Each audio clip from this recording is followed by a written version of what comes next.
Good morning all of you. आज मैं आपको एनपीएस के बारे में एक वीडियो शेयर कर रही हूँ। इससे पहले भी एक वीडियो शेयर की थी। आज हम जानेंगे कि आयुष्मान आरोग्य मंदिर में कुल कितनी तरह के सर्विस पैकेज पर हम कार्य करते हैं। ये सवाल अक्सर एनपीएस की टीम द्वारा पूछा जाता है। तो यह 12 तरह के सर्विस पैकेज हैं जो कि इस प्रकार हैं: गर्भावस्था एवं शिशु जन्म देखभाल, नवजात एवं शिशु स्वास्थ्य देखभाल, बाल स्वास्थ्य एवं किशोर अवस्था स्वास्थ्य देखभाल, परिवार नियोजन, गर्भ निरोध सेवाएं, संचारी रोगों का प्रबंधन, ओपीडी की साधारण बीमारियों का उपचार, गैर संचारी रोगों की स्क्रीनिंग व फॉलोअप, नेत्र नाक कान गला संबंधी प्राथमिक सेवाएं, मुख्य स्वास्थ्य संबंधी सेवाएं, वृद्धावस्था संबंधी सेवाएं, आकस्मिक स्वास्थ्य सेवाएं, मानसिक स्वास्थ्य सेवाएं के अंतर्गत स्क्रीनिंग व प्राथमिक उपचार। इन 12 सर्विस पैकेजों में से कम 7 पैकेज का होना अनिवार्य है एनकॉस सर्टिफिकेशन के लिए।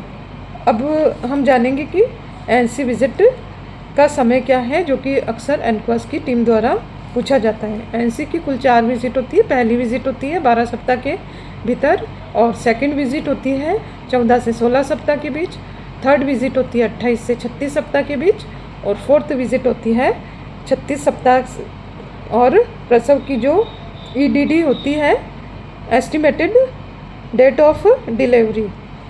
इसके बाद हम जानेंगे कि जो एक गर्भवती महिला होती है उसकी कौन कौन सी जांचें होती है। UPT, HB test, urine sugar albumin और ब्लड शुगर, एचआईवी फर्स्ट और सेकंड। अगर फीवर के साथ राइगर है तो एमपी टेस्ट भी करवाएंगे, और ऑस्ट्रेलिया एंटीजन, जिससे कि हेपेटाइटिस बी का पता चलता है। और इसके बाद है सिफिलिस।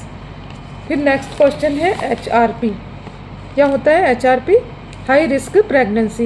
इसके अंतर्गत कौन सी महिलाएं आती हैं? गर्भवती महिलाएं जो सीवियर एनीमिया हो, जिनका हीमोग्लोबिन लेवल 7 ग्राम से कम हो, और सेकंड जो हाइपरटेंसिव हो, जिनका बीपी 140/90 या इससे अबव हो, और डायबिटिक पेशेंट हो जो कि, और इसके बाद आएगा हाइपरथायरॉयडिज्म, और जो एचआईवी सिफिलिस पॉजिटिव महिलाएं हैं वो भी, और जो स्मोकिंग करती हो, अल्कोहल लेती हो, क्योंकि स्मोकिंग में जो निकोटीन नाम का एक पदार्थ होता है जो कि गर्भाशय की ग्रीवा को नुकसान पहुंचा सकता है। जिस महिला का वेट बहुत ज़्यादा हो या बहुत कम हो, और जिस महिला की हाइट बहुत कम हो, और जिस महिला का पहले लोअर सेगमेंट सिजेरियन सेक्शन हो चुका है, तो ऐसी महिलाएं भी एचआरपी में आती हैं। और जिस महिला की उम्र 20 साल से कम हो और 35 वर्ष से ज़्यादा हो, यह भी एचआरपी में आती है। जो ट्विंस एम्ब्रियो हो तो यह भी हाई रिस्क प्रेगनेंसी में आती है। इसके बाद हम कुछ टर्म्स हैं उसके बारे में जानेंगे। Prolonged labour. क्या होता है प्रोलॉन्ग्ड लेबर? जब महिला को 24 घंटे से अधिक लेबर पेन हो और शिशु का जन्म न हो तो उसे प्रोलॉन्ग्ड लेबर कहते हैं। जो प्रथम प्रसव होता है वह 12 से 18 घंटे का होता है उसका टाइमिंग, और दूसरे प्रसव का टाइमिंग होता है 8 से 12 घंटे। अगर प्रसव 24 घंटे हो या इससे अधिक समय लगे तो उसे प्रोलॉन्ग्ड लेबर कहते हैं। इसका क्या कारण हो सकता है? एक तो वीक कॉन्स्ट्रक्शन होता है, कमज़ोर संकुचन हो सकता है, पेल्विक का आकार छोटा हो सकता है, बच्चे का आकार बड़ा हो सकता है, और बच्चे की पोजीशन भी सही नहीं हो तो इसमें प्रोलॉन्ग्ड लेबर का कारण हो सकता है। अगर इसमें तुरंत इलाज की आवश्यकता होती है, अगर इलाज टाइम पे ना हो तो इसमें माँ और बच्चों को इन्फेक्शन हो सकता है, बच्चे को ऑक्सीजन नहीं मिल पाएगी, और पोस्टमार्टम हेमरेज भी हो सकता है। पोस्टमार्टम हेमरेज क्या होता है? जब प्रसव के बाद अत्यधिक ब्लीडिंग होती है, 500 ml से अधिक अमाउंट हो ब्लड का, तो इसे पोस्टमार्टम हेमरेज कहते हैं। इसमें तुरंत जो महिला है उसको हॉस्पिटल ले जाना है, भर्ती करवाना है, और इसका तुरंत इलाज शुरू होना चाहिए। इसके बाद जानेंगे सक्रिय प्रसव। सक्रिय प्रसव क्या होता है? जब जो गर्भाशय की ग्रीवा का जो मुंह है वह 4 सेंटीमीटर तक खुल जाता है, और इसका जो संकुचन हर 10 मिनट में 3 या 4 बार होता है, तो इसे सक्रिय प्रसव कहते हैं। और इसमें भी महिला को हॉस्पिटल में भर्ती कराने की तुरंत आवश्यकता होती है।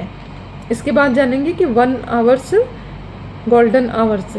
जो बच्चे के जन्म के बाद जो 1 घंटा होता है उसे गोल्डन आवर्स क्यों कहते हैं? क्योंकि जैसे ही बच्चा पैदा होता है उसकी माँ के कांटेक्ट में आता है, स्किन टू स्किन कांटेक्ट होता है, बच्चा भावनात्मक रूप से उससे जुड़ता है, और उसमें बच्चे का जो तापमान नियंत्रण होता है, बच्चे में तेज़ी से मतलब सुधार होता है, बच्चा भावनात्मक लगाव महसूस करता है। और बच्चे को जब ब्रेस्ट फीडिंग कराई जाती है तो जो उसमें कोलोस्टम नाम का एक पदार्थ होता है, गाढ़ा पदार्थ, जब वह फीड करता है तो बच्चे की इम्यूनिटी पावर भी बढ़ती है और बच्चा गर्माहट महसूस करता है। इसलिए जो और साथ ही जो माँ होती है उसमें ऑक्सीटोसिन नाम का हार्मोन सिक्रेट होता है और जो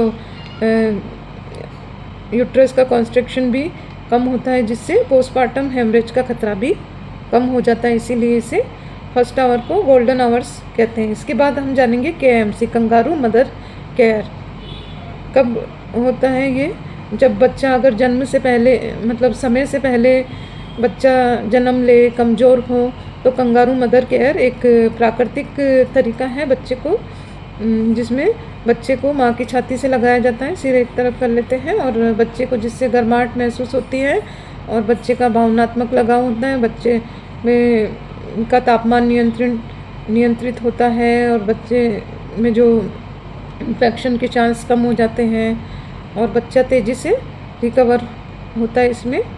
तो ये इसमें मतलब ये कंगारू मदर केयर कहलाता है। अब नवजात में खतरे के क्या साइन होते हैं?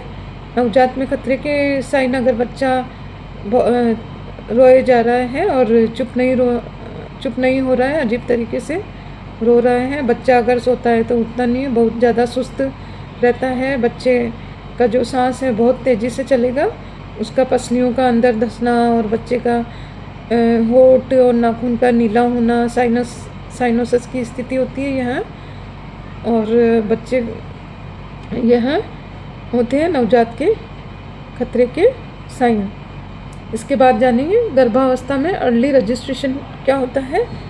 12 वीक के अंदर जो रजिस्ट्रेशन होता है उसे अर्ली रजिस्ट्रेशन कहते हैं। नेक्स्ट है जो गर्भवती महिला होती है उसके पेट की जांच के लिए कौन सी 4 पेल्विक ग्रिप होती है। तो जब डॉक्टर जांच करता है तो कौन सी 4 पेल्विक ग्रिप होती है इसमें?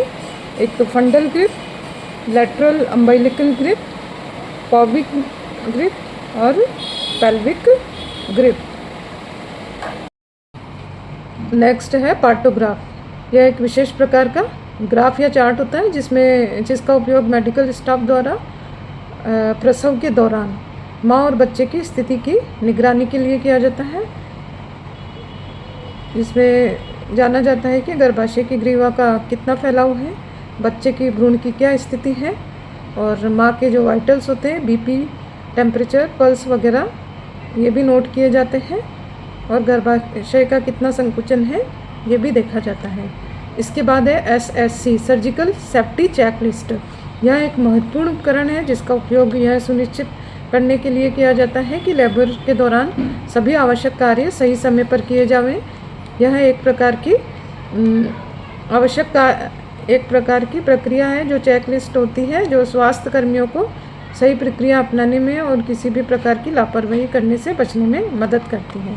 इसके बाद है नेक्स्ट, अगर कोई भी गर्भवती महिला को दौरे आते हैं जिसे एक्लेम्सिया बोलते हैं, OPD में या लेबर रूम में, वार्ड में कहीं भी आ जाते हैं, तो उसे कैसे आपातकालीन क्या उपाय करना चाहिए। उसके लिए जिस भी महिला को यह दौरे आ रहे हैं, पहले तो उसके आसपास कोई भी कठोर चीज़ ना हो, नुकीली चीज़ नहीं हो, हटाना है, भीड़ को कम करना है और उसको लेफ्ट लेटरल पोजीशन में लेटाना है। उसके सिर के नीचे कोई भी नरम कपड़ा रखना है और उसे उल्टी आ रही है तो आने देना है और मतलब कोई भी मुंह में उंगली या चम्मच वगैरह ऐसे नहीं डालना है ताकि इसका एयरवे क्लीन हो जाए, एस्पिरेट ना करें।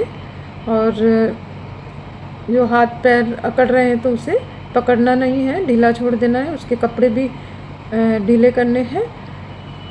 और ये जो होती है 1 से 3 मिनट तक की स्थिति हो सकती है। अगर इसमें टाइम लग रहा है, 5 मिनट से भी ज़्यादा लग रहे हैं, तो इसमें ये स्थिति चिंताजनक हो सकती है। तो इन चीज़ों का हमें विशेष ध्यान होना चाहिए।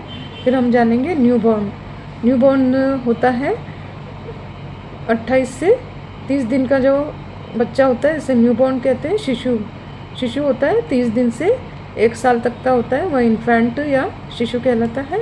इसके बाद होगा टॉडलर, जो 1 साल से 3 साल तक के बच्चे को टॉडलर कहते हैं। अब हम जानेंगे कि गर्भवती महिलाओं को कौन कौन सी योजनाओं का लाभ मिलता है। सबसे पहले हम जननी सुरक्षा योजना 12 अप्रैल 2005 को भारत सरकार द्वारा शुरू की गई थी। इसका उद्देश्य है संस्थागत प्रसव को बढ़ावा देना और नवजात मृत्यु दर को कम करना। तो इसमें ग्रामीण क्षेत्रों की जो महिलाएं हैं उनको 1400 रुपये की राशि दी जाती है और शहरी क्षेत्रों की जो महिलाएं हैं उनको 1000 रुपये और जो ग्रामीण आशाएं हैं उनको 600 रुपये और शहर में 200 रुपये आशाओं को दिए जाते हैं। इसके बाद है नेक्स्ट राजश्री योजना। 1 जून 2016 के बाद जो जन्मी कन्याएं हैं उनके लिए 50,000 तक की आर्थिक सहायता 6 किश्तों में इसका भुगतान किया जाता है।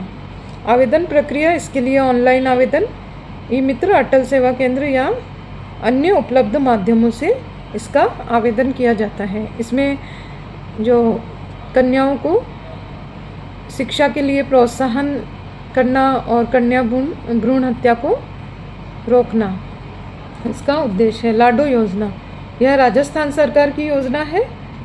लाडो प्रोत्साहन योजना 1 अगस्त 2024 से प्रभावी हुई थी। जन्म से स्नातक कुल 1.5 लाख रुपए की वित्तीय सहायता 7 किश्तों के अंदर दी जाती है, जो कन्या भ्रूण हत्या को रोकना व शिक्षा सुनिश्चित करने में मदद करती है। इसकी आवेदन की प्रक्रिया ओजस पोर्टल, ऑनलाइन या स्वास्थ्य केंद्र में उपलब्ध माध्यमों से की जाती है। फिर थर्ड है माँ वाउचर योजना, जो मुख्यमंत्री आयुष्मान आरोग्य वाउचर योजना है। इसमें 1 अप्रैल 2024 से यह शुरू की गई थी और इसका उद्देश्य गर्भाशय की दूसरी या तीसरी तिमाही में एक बार मुफ्त सोनोग्राफी सुविधा प्रदान करना है, ताकि मातृ व शिशु मृत्यु दर को कम किया जा सके। QR कोड पर आधारित ई वाउचर के माध्यम से निःशुल्क सोनोग्राफी की जाती है इसमें। इसके बाद है प्रधानमंत्री वंदन योजना, जब पंजीकरण पे 3000 की राशि और प्रसव होने पर 2000 रुपये की राशि प्रदान की जाती है और जब कन्या का जन्म होता है जब सेकंड बच्चा जन्म लेता है और कन्या का जन्म हो तो 6000 की राशि सरकार द्वारा प्रदान की जाती है। उम्मीद है आपको ये जानकारी पसंद आई होगी। धन्यवाद।